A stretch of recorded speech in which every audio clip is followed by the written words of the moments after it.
that verse. Are we saved by works? Well, there is one work. He mentions one right here. You're going to read it. Jesus said there is a work. What is it? He says, this is the work, that you believe. I don't know. Is it work to believe? Here's the one thing you need to do, he says. You need to believe.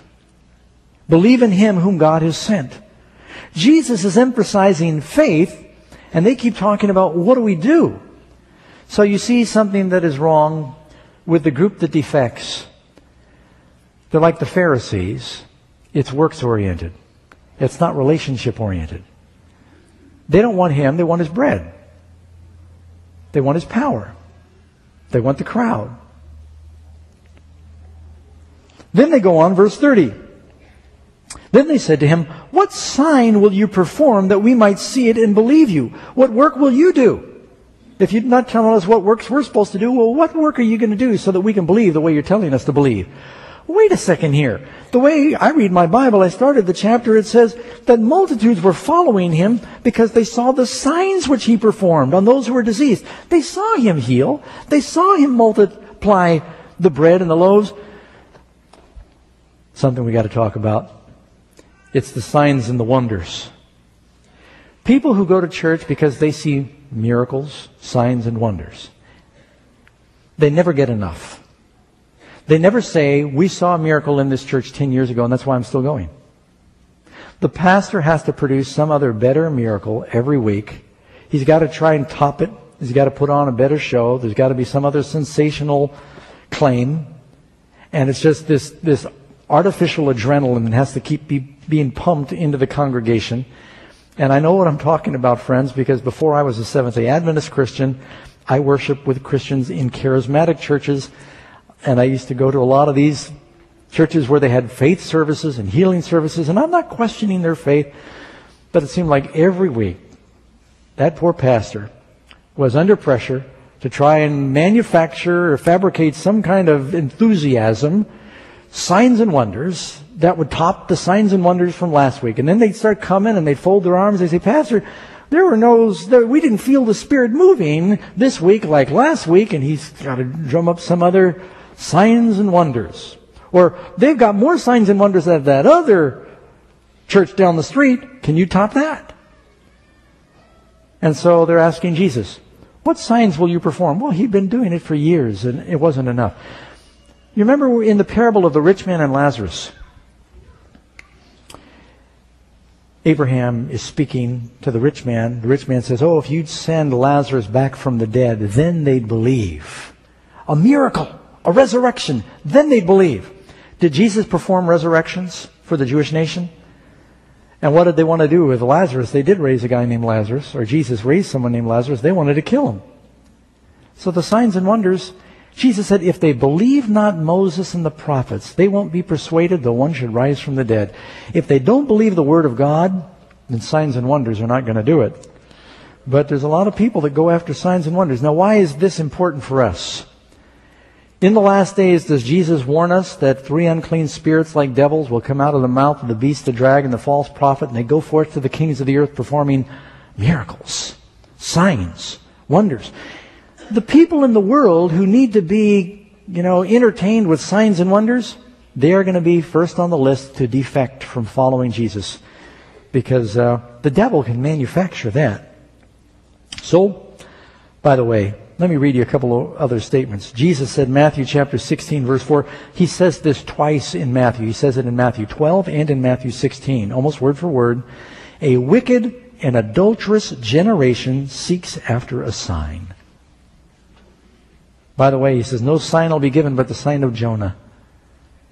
And the sign of Jonah was that he came back to life. Again, John 4, verse 48, Jesus said unto him, except you see signs and wonders, you will not believe. A father brought his son to Jesus, and he thought within himself, if he heals my son, then I'll think he's the Messiah. But the other religious leaders are saying, don't trust him. So I'm going to throw a fleece out here. If he can perform this miracle, if the Dolphins win the Super Bowl, by the way, they lost. I actually prayed that they win just for my brother. I said, oh, Lord, if it'll get his attention, anything. The Lord's not going to manipulate a football team like that. I mean, that's what we often want. Some people in their desperation, they can't pay any of the bills. They take their last $5, they go buy a lottery ticket, and they pray. They say, Lord, if you've ever heard me pray before, you got to hear this prayer now. This lottery ticket can solve all my problems. Can you please, just this once? I won't ask for a show of hands, but I bet you know somebody that's done something crazy like that, trying to help God work a miracle. Get a lottery ticket. Does God need a lottery ticket to give you $5 million? Signs and wonders. And then he talks about the battle between the spirit and the flesh. Matter of fact, let's go back to John chapter 6. He said, except you see signs and miracles, you won't believe. Notice here, they really get very specific with Jesus. What sign you will perform? They said, our fathers ate manna in the desert, as it is written, he gave them bread from heaven. Now they're quoting Bible to Jesus. And they actually say to Jesus, we wonder if he's that prophet. That prophet means the one who would come like Moses. And they said, if you're really the one that we've been waiting for, then you need to do what Moses did. Moses didn't just feed them once. Moses fed them every day. And it wasn't fish, it was quail and bread. It wasn't fry bread, it was like angel wafers. So here's the sign we want. That bread that you gave us yesterday for dinner, we want it again for breakfast. And we want it every day. At least 6 days a week, like Moses. Right? You hear what they're saying? This isn't even a subtle hint. And then Jesus, in answering that, he says in verse 32, most assuredly I say to you, Moses did not give you that bread from heaven, but my Father gives you the true bread from heaven. For the bread of God is he who comes down from heaven and gives life to the world. They are looking for a what? He keeps talking about a he. Do you see the difference here? One of the characteristics of those who defect and lose faith, they're wanting something from Jesus. They're not wanting someone. They're wanting to know what he's going to give them.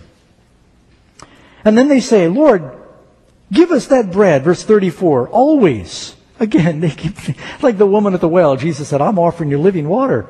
And the water that I give, it's going to be welling up in you like an artesian well, refreshing your soul. She says, give me that water so I don't have to come get water here anymore. Still doesn't quite get it. Always thinking on the carnal side. Jesus is in the boat with the disciples, and he says, beware of the leaven of the Pharisees. And they all look at each other and say, oh, did you guys forget to bring bread again? What's he talking about? They're always thinking on the carnal level. And he's saying, no, not. He says, you know, do you remember when I fed the thousands that we had baskets of food left over? What are you asking about forgetting lunch? That's not what I'm talking about. So again, they say, give us that bread, and we won't have to harvest anymore. Then Jesus says, verse 35, I am the bread of life. He that comes to me will never hunger. He that believes in me will never thirst. And he goes on and gives that beautiful promise about him being the bread. Verse 47, most assuredly I'm saying to you, he that believes in me will have everlasting life.